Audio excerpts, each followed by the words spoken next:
Bismillahirrahmanirrahim. Alhamdulillahi rabbil alamin. Wa bihi nasta'in ala umurid dunya waddin.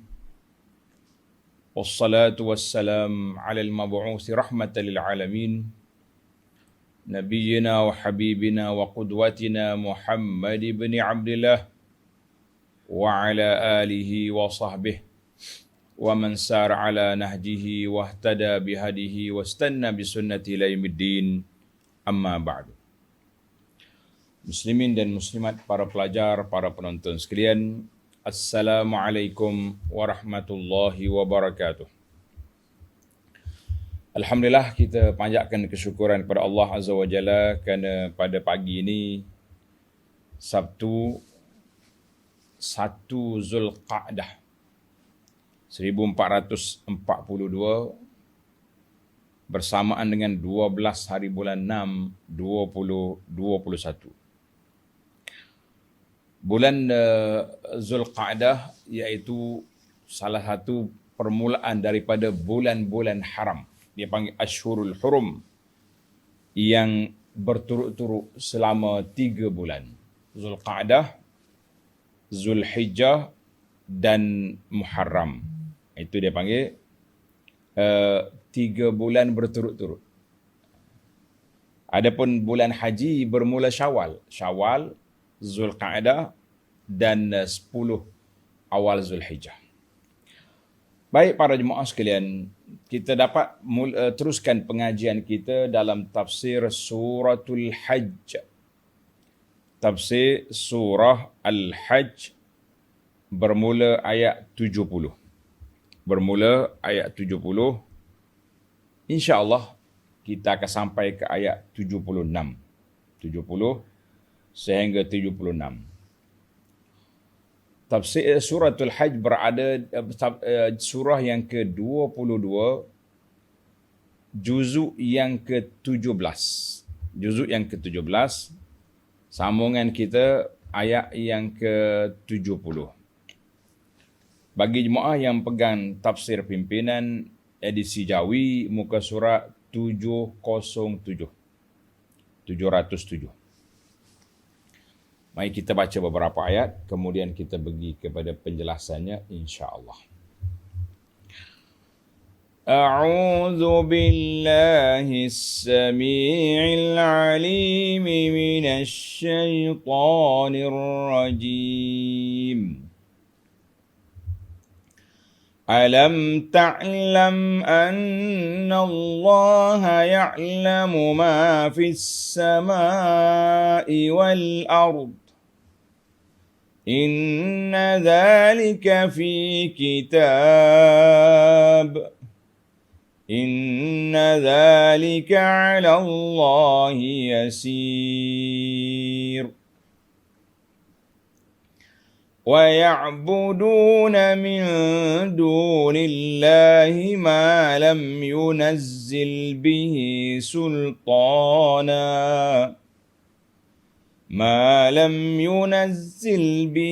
سلطانا وما ليس لهم به علم وما للظالمين من نصير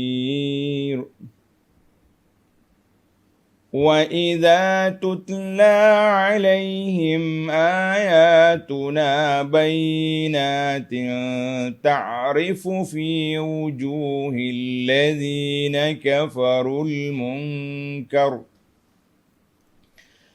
يكادون يسطون بالذين يتلون عليهم آياتنا قل أفأنبئكم بشر من ذلكم النار وعدها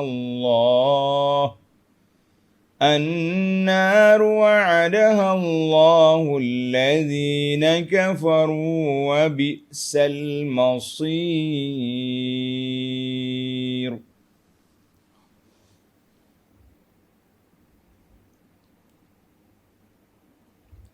Tengok balik semula kepada ayat 70.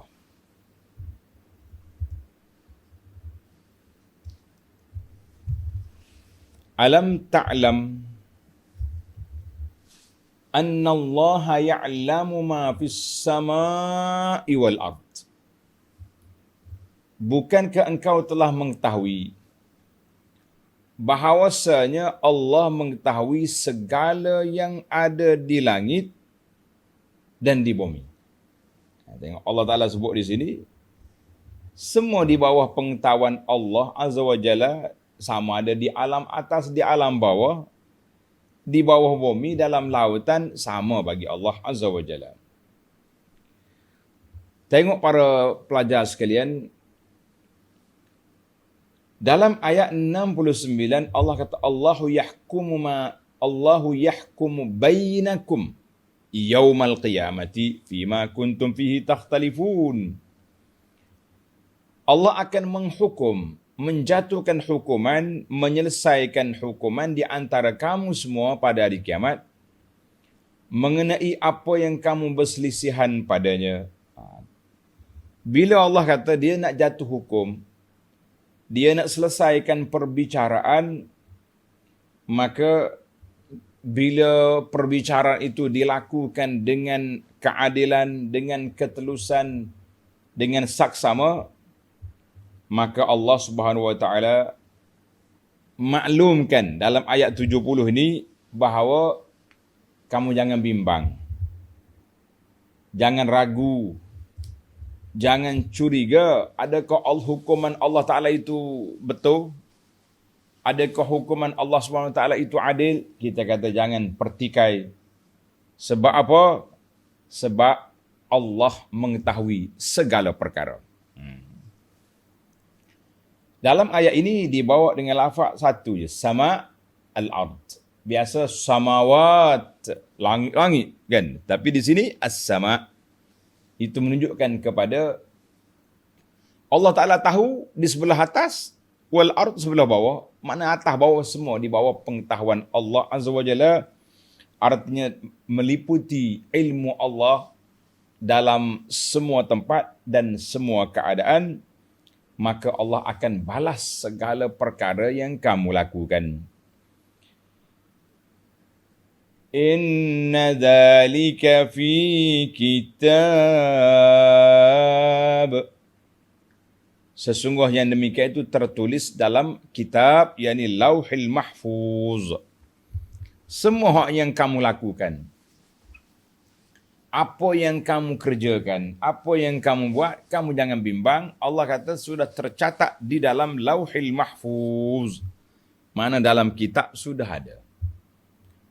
Nanti di akhirat esok akan dibentangkan kepada setiap orang sijilat, buku rekod catatan amalan. Yang buruk, yang baik, semua tercatat. Kemudian terpulanglah kepada belas kasihan Allah Azza wa Jalla, sama ada dia nak dedahkan ataupun dia nak rahsiakan. Sama ada Allah maafkan ataupun Allah mengambil tindakan. Itu di bawah kuasa Allah Azza wa Jalla, tahta masyiatillah, duduk di bawah kehendak Allah Azza wa Jalla yang tak mungkin kita lari. Dalam suratul Qamar ayat 53 Allah gambarkan catatan itu, wa kullu saghirin wa kabirin mustatar. Kecil, besar, zahir, tersembunyi, nyata, tak nampak, mustatar, semuanya telah tertulis. Tak boleh nak lari kita. Dalam hadis yang diriwayat oleh Abdullah bin Amr bin al-As radhiyallahu anhuma, qala sami'tu Rasulullah sallallahu alaihi wasallam yaqul.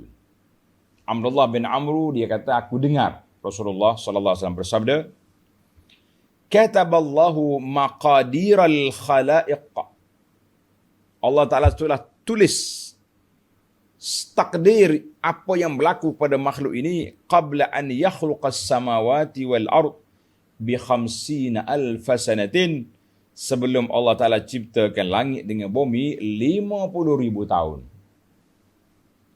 Allahu Akbar.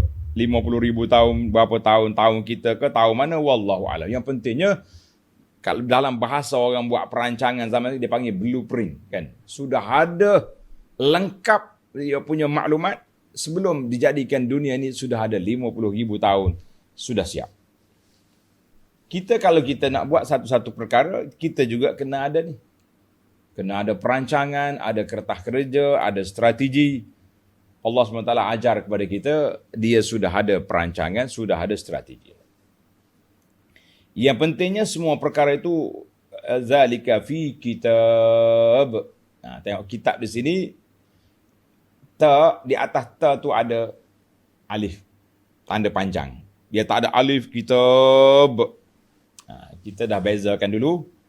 Dalam ilmu tadabbur, ulama kata kalau tulis kitabun ada panjang gitu, itu menunjukkan kepada kitab amali. Macam ajalnya, itu dia panggil likulli ajalin kitab. Tapi kalau kataba, lauh ditulis kitab, ataupun kitab yang ada kitabun, zalikal kitabu. Baiklah. Allah tegaskan lagi, inna zalika 'ala Allahi yasir. Sesungguhnya hal itu amatlah mudah bagi Allah. Nak hidup balik manusia, nak ulang balik manusia, itu semua tu mudah bagi Allah Azza wa Jalla. Hainun sahlun 'ala Allah. Mudah, senang. Orang Kelantan kata kemesik. Bahasa Kelantan kata kemesik. Baik. Apa makna kemesik? Mudah sangatlah. Sahlun muyassarun, tidak susah bagi Allah. Dia kun payakun jadi selalu. Bagi Allah Azza wa Jalla tidak ada yang menghalang. Jadi masalahnya, mana ayat 70 ni berkait dengan ayat yang lepas. Bila Allah SWT beri jaminan, dia akan bicarakan hamba-hambanya pada hari kiamat, maka di sini Allah tegaskan perbicaraan kamu jangan bimbang, jangan takut. Semua perbicaraan telus. Kenapa? Sebab Allah Azza wa Jalla yang mengetahui segala perkara, tidak ada yang tersembunyi.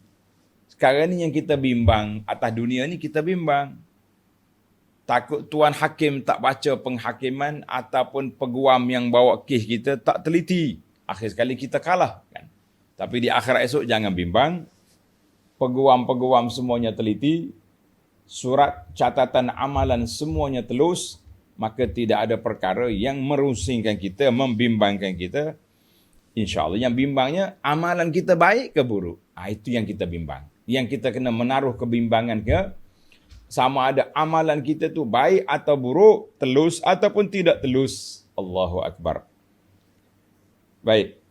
Manusia ni begitulah keadaan. Ada yang ikut peraturan dan ada yang tak ikut peraturan. Ayat 71. وَيَعْبُدُونَ مِن دُونِ اللَّهِ مَا لَمْ يُنَزِّلْ بِهِ سُلْطَانًا. Dan mereka puak-puak kafir pula macam mana? Mereka menyembah yang lain dari Allah. Gila sembah batu, kayu, berhala, segala benda-benda yang tidak diizinkan oleh Allah.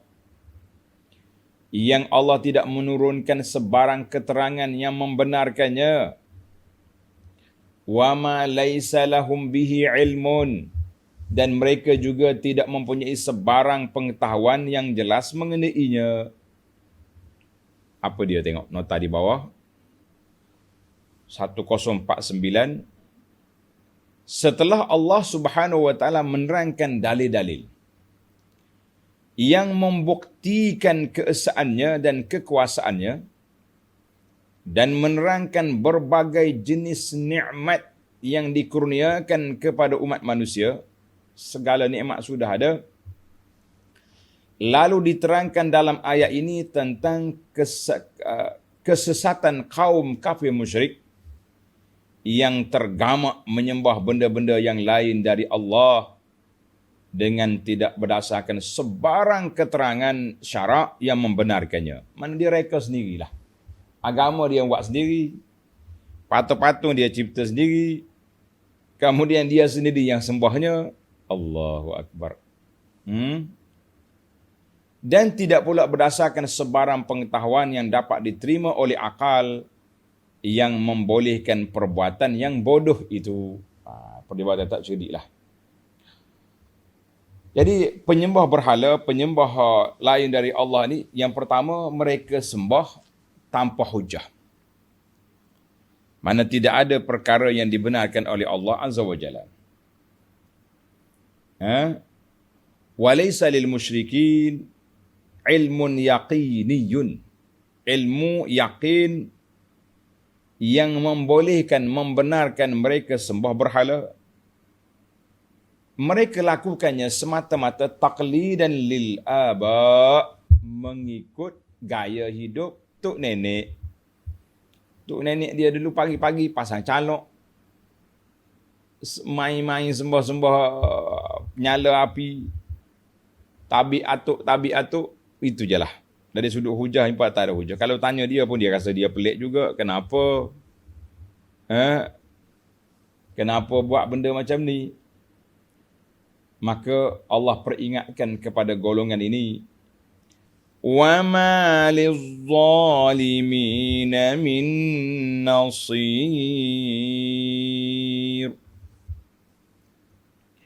Dan ingatlah, tiadalah bagi orang-orang yang zalim dengan perbuatan syirik itu sesiapa pun yang dapat memberikan pertolongan di dunia dan juga di akhirat.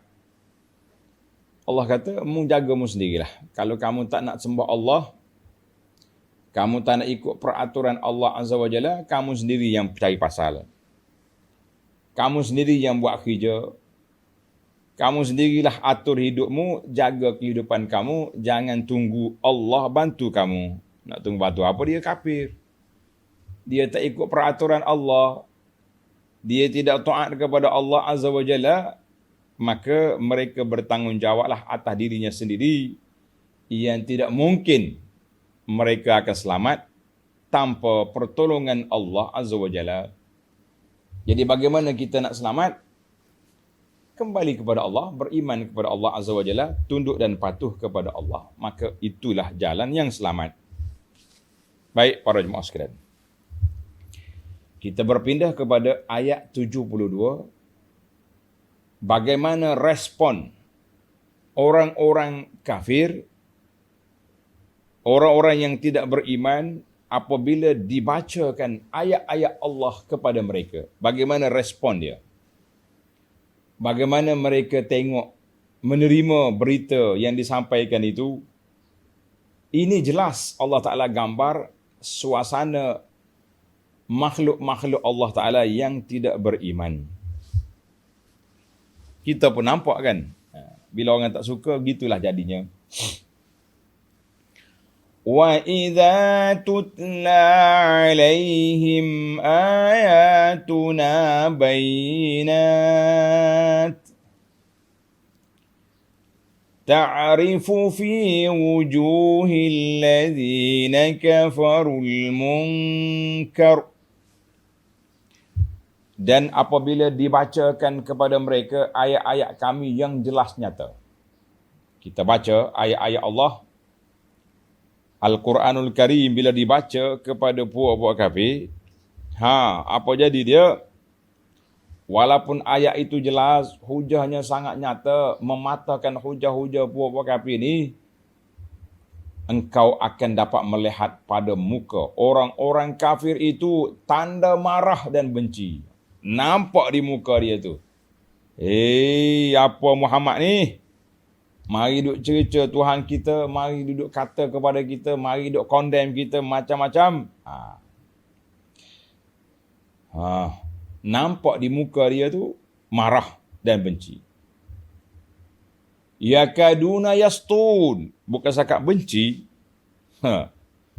Allah gambarkan hampir-hampir mereka hendak menerkam dan menyerang orang-orang yang membacakan ayat-ayat kami kepada mereka. Allahu Akbar.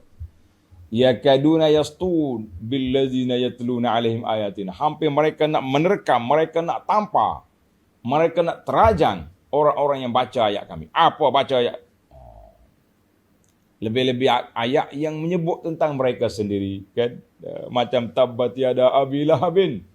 Bagaimana bayangkan muka Abu Lahab apabila Nabi baca ayat ini di depan mata dia, depan muka dia. Berkerut juga muka dia, kan? Allahu Akbar. Kita hari ni pun kalau kita pergi baca Quran ke, baca hadis ke, baca tazkirah di hadapan orang-orang yang dia tak suka, tak ada kerja lain ke ustaz ni? Baca Quran, baca hadis je. Baca kat cerita-cerita isu-isu semasa, kan? Sibuk dengan isu semasa ya kita ni. Isu semasa. Apa isu semasa? Asyik duk main fake news, ya, duk main berita palsu je kita hari ni. Sebab itulah kita kata para jemaah sekalian, di saat kita kena kuarantin, lockdown ni kuarantin kat tangan kita. Lockdown juga tangan kita, jangan duk share benda-benda karut. Allahul Musta'an, kita bimbang. Baik. Jadi puak kafir tak mau dengar, bila dengar nak marah. Maka di sini Allah SWT lipat balik ke atas muka mereka. Tuhan kata apa? Qul afa'unabbi'ukum bisyarrim min zalikum.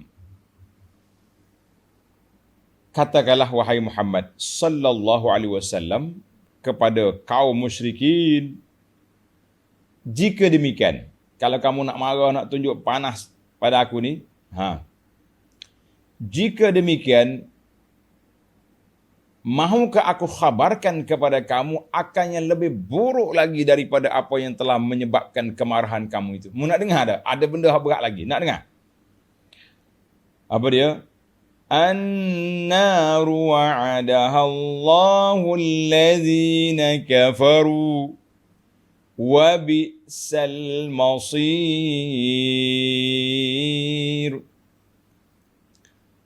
Ialah neraka yang telah dijanjikan oleh Allah kepada orang-orang yang kafir, dan itulah seburuk-buruk tempat kembali. Bagi direct atas muka dia. Mu nak dengar? Lebih dahsyat daripada apa yang kamu marah tu. Neraka di akhirat esok. Atas dunia kamu boleh kumpul harta banyak-banyak. Boleh buat koleksi kereta depan tangga penuh parking, kan, sampai keluar pagar. Boleh pakaian yang mahal-mahal, tapi di akhirat esok neraka yang kamu masuk. Allahu Akbar. Itu Allah Ta'ala bagi ayat, kita kata ayat pukulan, ayat sentap kepada puak-puak kafir. Mudah-mudahan mereka akan beriman ataupun mereka insaf. Mereka insaf. Tapi kalau tak insaf juga, nasib lah, kan? Baik para jemaah sekalian, kita pergi kepada beberapa faedah dari ayat yang kita baca, ayat 70 hingga 72 ini.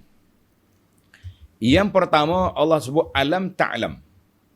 Kamu tahu ke tidak, Allah SWT itu mengetahui segala perkara. Ya'lamu ma fis sama'i wal ardi. Allah Ta'ala tahu benda yang ada di alam atas dan ada di atas alam, di alam bawah. Fihi umumu ilmillah. Ayat ini menunjukkan bahawa ilmu Allah Ta'ala meliputi segala perkara, segala tempat, ilmu dia. Dan ayat Quran ini diberi kepada kita penjelasan tentang ilmu Allah Azza wa Jalla. Ada kalanya dia kata Allah Ta'ala tahu segala benda. Itu secara mujmal. Ada kalanya ditafsilkan. Allah Ta'ala tahu yang naik ke bumi, yang turun ke bumi, itu dia lebih detail. Tafsil dia panggil. Wataratan, ada kalanya Allah Ta'ala sebut ilmu dia yang berkait dengan perbuatan manusia. Mu berbisik ke, kamu bercakap kuat ke, semua Allah Ta'ala tahu. Maka ada kalanya Allah Ta'ala sebut dia tahu apa yang dia buat, li'anna sifatal ilm, kerana sifat ilmu Allah Ta'ala yang meliputi segala perkara itu, kalau kita tahu, kalau kita hayati, kalau kita perhatikan, maka dia akan melahirkan dua perkara. Tanda tuan-tuan. Faedah mengenali Allah Azza wa Jalla, mengenali nama Allah Ta'ala Alim, mengetahui sifat Allah Ta'ala Al-Ilmu. Bila kita tahu dua faedah yang kita dapat. Tanda. Faedah yang pertama, al-huru min maksiatillah. Faedah yang pertama, kita akan lari, jauhkan diri, tidak muncul di tempat-tempat maksiat kepada Allah Azza wa Jalla. Fala yajiduhullah haitsu nahahu. Ini menarik kata-kata bahasa Arab. La yajiduhullah haitsu naha.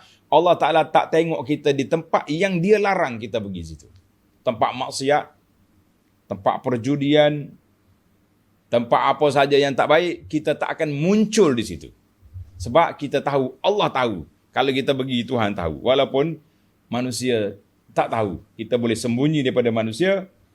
Kita boleh ambil permit, ambil visa, merentas kawasan-kawasan larangan untuk sampai tempat maksiat. Tapi kita tak pergi. Sebab apa tak pergi? Sebab kita tahu Allah mengetahui segala perkara. Itu faedah yang pertama. Mempelajari, menghayati sifat Allah Ta'ala yang maha mengetahui. Yang kedua, apabila kita tahu Allah Ta'ala tahu, ar-raghbatu fi ta'atillah, maka memberi semangat kepada kita untuk melakukan ketaatan kepada Allah, fala yafqiduhu haitsu amarahu. Bahasa Arab kata, la yafqiduhu haitsu amarahu, kita tidak akan hilang di tempat yang Tuhan suruh kita ada. Kita tidak akan hilang dari radar, dari GPS, tempat Tuhan suruh kita ada, kita tak hilang. Allah nak suruh kita ada di mana? Kata dia, ada sebahagian riwayat, Tuhan nak tengok kita pada beberapa tempat. Yang pertama, dia nak tengok kita di mana dia suruh kita ada. Bila azan, Allah nak tengok kita ada di masjid. Bila ada kematian, Tuhan nak tengok kita pergi salat jenazah. Bila ada orang sakit, Tuhan nak tengok kita pergi bantu, pergi ziarah orang sakit. Dan ada lagi beberapa tempat. Maknanya, orang yang dia tahu, Tuhan tahu, dia tidak akan muncul di tempat maksiat, dan dia tidak akan hilang di tempat yang Tuhan nak tengok dia ada di situ. Ini masalah kita ni hilang. Sebab kita belajar ilmu kapal selam, kan? Ilmu kapal selam ni tenggelamnya lama, munculnya jarang-jarang. Jadi kita pun hilang daripada radar masjid lama, tapi muncul sekali-sekala. Hari Jumaat muncul, hari raya muncul, kita kata jauh sangat jarak. Kan? Baiklah para jemaah sekalian, itu yang pertama, faedah yang pertama yang kita dapat. Kemudian faedah yang kedua dalam ilmu yang kita belajar ini, ilmu tentang ilmu Allah. Ilmu tentang ilmu Allah Ta'ala ini, kata di para ulama, maratib al-imanu bil qadar, tulis, martabat, susunan, tingkatan kita beriman kepada takdir Allah Azza wa Jalla, ada 4. Yang pertama, isbatul ilmi. Kita menyisbatkan bahawa Allah Ta'ala itu buat dengan ilmu dia. Bukan buat pakai jadi. Tak. Yang kedua, isbatul kitabah. Menetapkan bahawa Allah Ta'ala dah tulis. Sebagaimana dalam hadis Nabi SAW tadi, Nabi kata apa?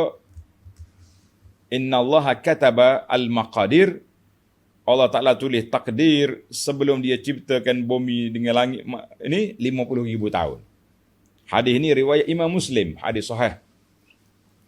Martabat yang ketiga, al-masyiah. Terjadinya segala perkara itu dengan kehendak Allah Ta'ala. Dengan masyiah, dengan kehendak Allah Ta'ala. Martabat yang keempat, al-khalqu, penciptaan makhluk. Maknanya Allah Ta'ala dengan ilmu, kemudian dia tulis, kemudian kehendak Allah, kalau Tuhan tak kehendaki, tak berlaku. Kan? Masya Allahu kana, wa malam yasha' lam yakun. Kemudian yang keempat, penciptaan makhluk. Itu dia panggil 4 martabat takdir Allah Azza wa Jalla. Ilmu, tulis, kehendak, penciptaan. Allahu Akbar. Baiklah para jemaah. Itu di antara di antara hikmah ataupun faedah yang dapat kita ambil. Kita berpindah kepada tajuk yang baru pula. Allah Ta'ala cabar manusia ini dengan makhluk dia yang kecil yang duk mengacau atas hidung kita. Nama dia Zubab. Zubab, nama dia lalat. Allah Ta'ala dalam Quran disebut semua, yang besarnya ada yang kecil. Kan? Surah binatang yang besar yang Allah Ta'ala sebut surah apa? Al-Fil. Surah gajah. Sederhana sikit, Al-Baqarah. Lembu. Yang kecil, Suratun Namli. Surah semut. Jadi dalam Quran Tuhan sebut di antara hayawan yang kecil apa dia? Semut. Ba'udah. Ba'udah tu nyamuk. Dalam ayat kita ini, Zubab, lalat. Tengok ayat. Ayat 73. Ya ayyuhan nasu duriba mathalun fastami'u lah. Allahu Akbar. Wahai manusia. Wahai umat manusia. Allah cerita kepada kita, apabila Allah sebut tentang puak-puak kafir menyembah berhala-berhala dia tanpa dalil, tanpa bukti. Berhala pula tak berkelip mata, tak bercakap. Sangat-sangat lemah. Kan? Maka Allah Ta'ala buat bandingan di sini, nak minta supaya kita lagi nampak lemahnya makhluk at-talib wal matlub, lemahnya berhadapan dengan lalat. Masya Allah. Zubab, lalat. Kalau kita kata kita lemah berhadapan dengan gajah, okey juga. Saya lemah lawan dengan gajah. Sebab apa? Dia besar. Tapi kalau dengan lalat yang kecil, dengan nyamuk yang halus pun kita sudah lemah, bagaimana kita nak berhadapan dengan azab Allah Ta'ala yang syadid? Na'udzubillah. Ya ayuhan nas, wahai manusia. Ingatlah para jemaah sekalian, biasanya apabila khitab dituju kepada nas, kepada manusia, maka di sana akan ada hujah-hujah yang nak diargukan, diperdebatkan dengan orang-orang kafir supaya mereka buka mata, buka telinga, berfikir tentang apa yang mereka buat itu tak betul ataupun salah. Kita kena tengok. Wahai manusia, diberikan satu misal perbandingan. Apa dia? Fastami'ulah, maka dengarlah akan dia dengan bersungguh-sungguh. Jangan dengar orang panggil separuh hati je. Celik sebelah mata ya, buka telinga, buka mata, buka hati. Kita nak berbahas di sini. Innal ladzina tad'una min dunillahi lan yakhluqu dhubaban walau ijtama'u lah. Sesungguhnya mereka yang kamu seru dan sembah, tak kiralah sama ada seru itu berhala yang memang tak berkelip mata, atau yang kamu seru itu jin dan syaitan, atau yang kamu seru itu apa sajalah, tunggu kayu ke, tunggu keramat ke, apa benda, kan? Apa benda? Allah kata, semua yang kamu seru, yang kamu panggil tadi, lain daripada Allah Azza wa Jalla, tidak sekali-kali akan dapat mencipta seekor lalat walaupun mereka berhimpun ramai-ramai untuk menciptakannya. Tak mungkin. Allah cabar makhluk dia ni supaya buat apa? Buat lalat je. Jangan juga pula jadi macam cerita seorang etis. Kan? Seorang etis ni, dia kata dia pun boleh juga buat. Dia boleh juga buat. Buat apa? Buat makhluk. Jadi kata orang Islam, silakan buatlah. Kalau kamu rasa bijak, cerdik, silakan. Dia ambil daging seketul, dia letak dalam bekas. Kemudian bila dia letak gitu, beberapa hari lepas pada itu keluarlah ulat. Berulat daging terbusuk kan. Dia panggil orang Islam. "Tak, mai. Tengok. Aku boleh menciptakan makhluk. Sebagaimana kamu kata Tuhan kamu juga, aku cipta juga. Tengok, daripada daging, sekarang ni sudah keluar ulat ngongak-ngongak sini. Dia ingat dia cerdik sangat. Masya Allah, tabarakallah. Orang Islam kata, oh, the good, bisa awak. Hebat you. Boleh buat makhluk ya? Beres. Orang Islam ni, nak lanyak dia mudah ya. Dia tak. Bos, oleh kerana awak boleh ciptakan makhluk, melahirkan ulat ini, satu soalan. Bangga dia. Apa soalan? Berapa ekor ulat tak ada? Yang kamu cipta tu berapa ekor?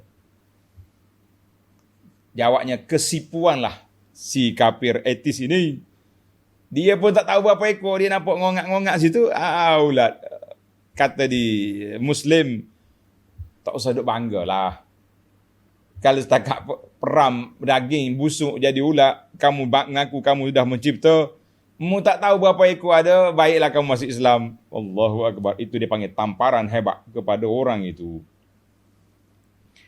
Dalam sebuah hadis Nabi sallallahu alaihi wasallam, Nabi sebut apa? Daripada Abi Hurairah, qala sallallahu alaihi wasallam, qala Allah azza wa jalla, Allah Taala berfirman dalam hadis kursi.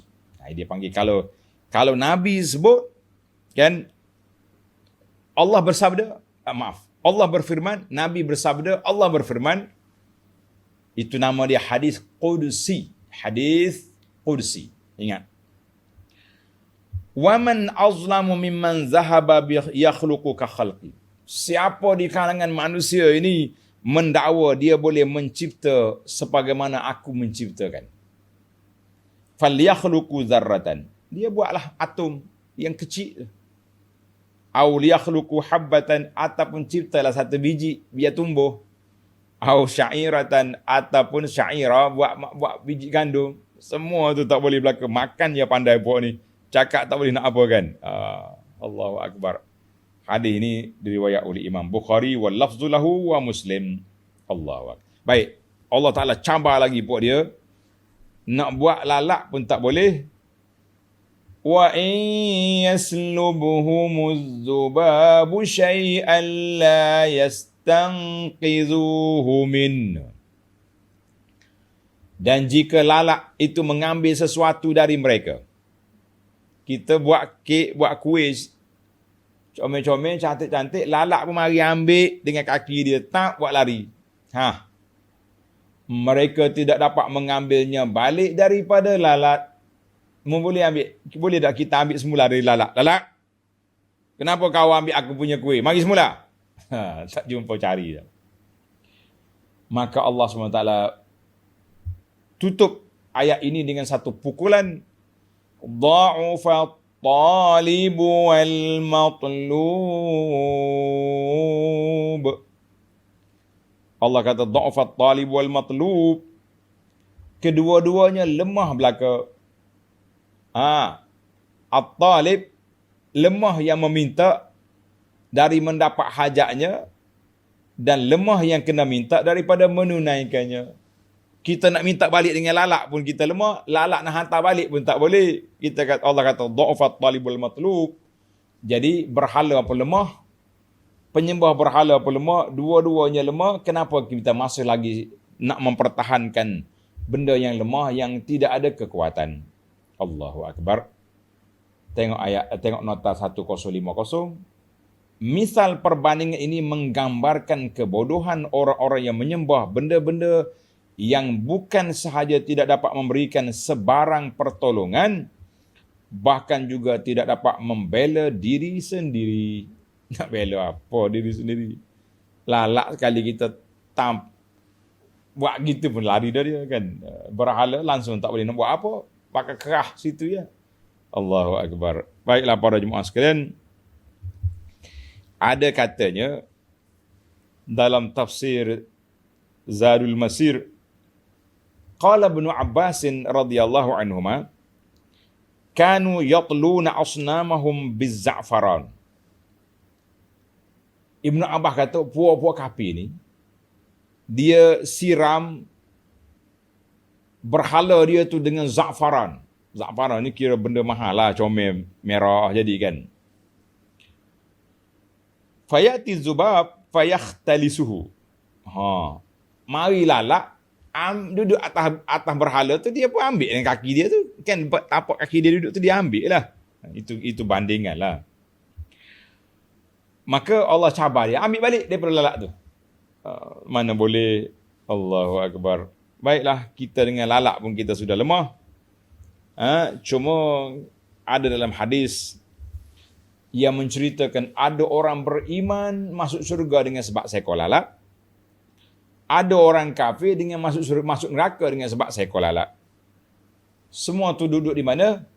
Duduk di penghayatan kita dengan perkara tersebut. Jadi ada orang ni beriman, dia kata Allah Ta'ala buat, tengok dah. Bila sebut lalat ni, dia lemah, tapi orang yang cabar dia juga lemah. Maka dia beriman kepada Allah Azza wa Jalla. Ada orang kata, tak ada masalah. Nah, kalau kamu nak lalu, nak lepas jalan ini, kamu kena korbankan seekor lalat untuk berhala. Oh, dia kata kecil dia tu. Habis, dia pun korban lalat untuk berhala, maka dia jadi syirik pada Allah Azza wa Jalla. Itu yang dikatakan dengan sebab seekor lalat, orang boleh masuk syurga. Dengan sebab seekor lalat, orang boleh masuk neraka. Wal'iyazubillah. Itu cerita lalat. Kalau tuan-tuan nak tengok, lalat ini disebut oleh Allah Azza wa Jalla dalam Quran, lawan dia dengan lebah. Dalam suratul Nahl yang lepas, kita telah bincang tentang kelebihan lebah. Kan? Lebah, mata dia mencari bunga, mencari yang baik-baik, mencari yang indah. Lalat, mata dia mencari yang buruk, kotor, najis. Itu kerja lalat. Allah buat dua makhluk yang kecil ini, dua-duanya terbang sana sini, ada sayap, ada mata. Lalat dia punya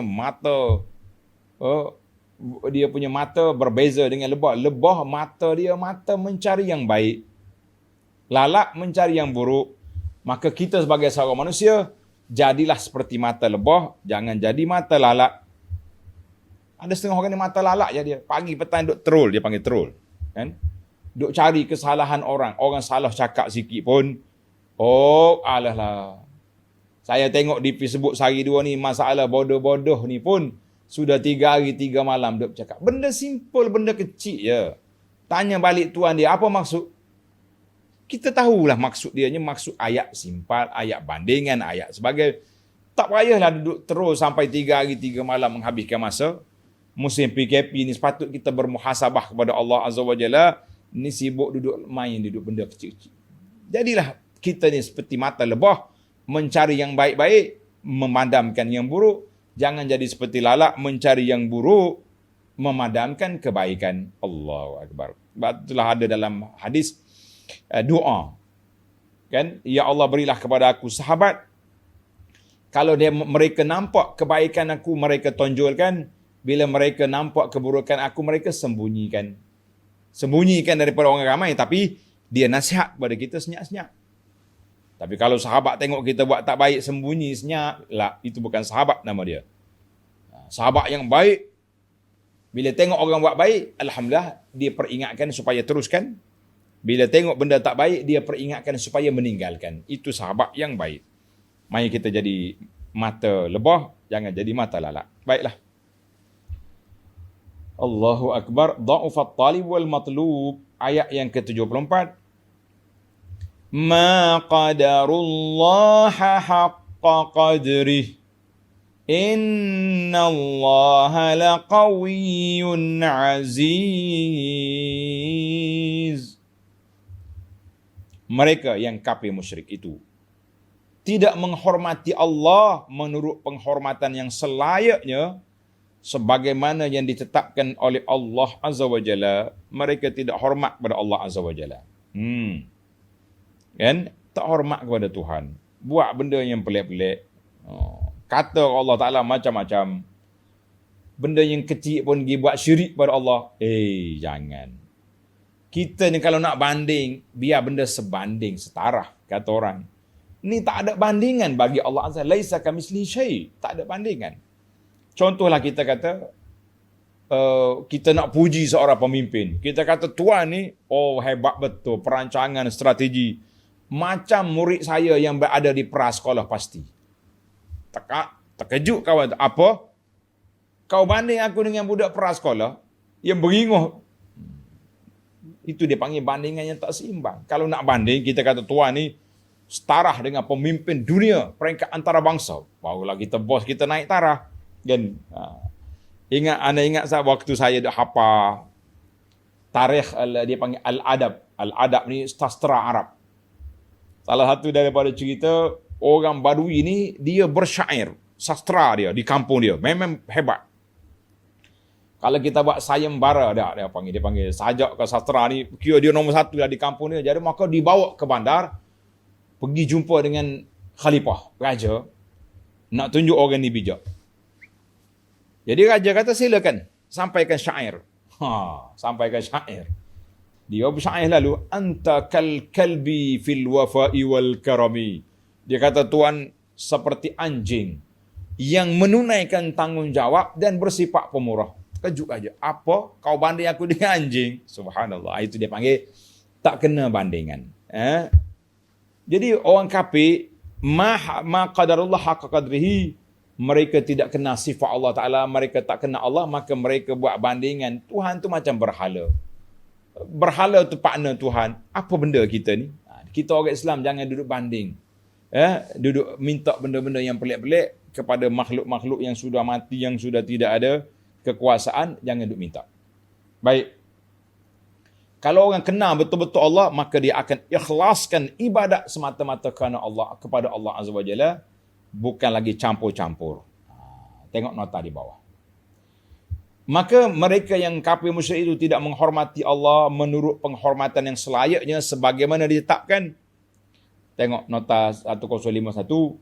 Perbuatan mereka menyembah benda-benda yang lain dari Allah menunjukkan bahawa mereka tidak menghormati Allah dengan penghormatan yang selayaknya sesuai dengan sifat-sifatnya yang maha tinggi, yang maha sempurna, nama-namanya yang maha indah, kerana tidak ada Tuhan yang lain melainkan Allah, dan dialah sahaja yang berhak disembah, dipuja dan dipuji serta minta pertolongan.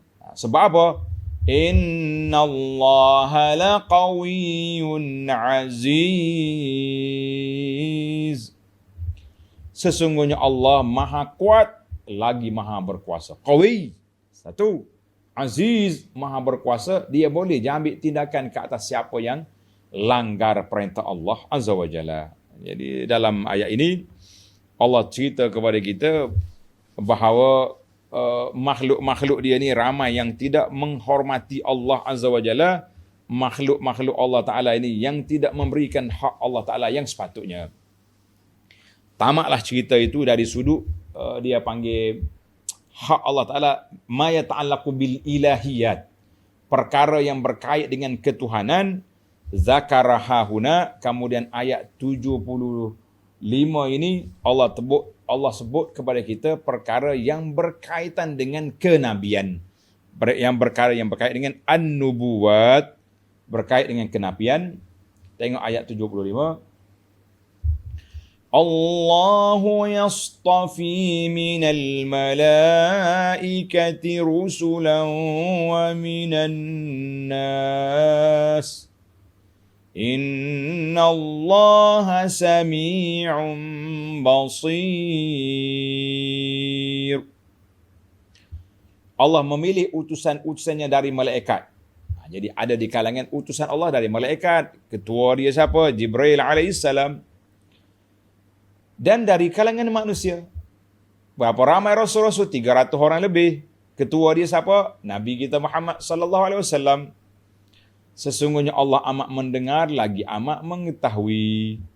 Jadi ini dia panggil pelantikan Allah Ta'ala pilih Rasul-Rasul alaihimussalatu wassalam dari kalangan malaikat dan juga dari kalangan manusia. Ada dua-dua.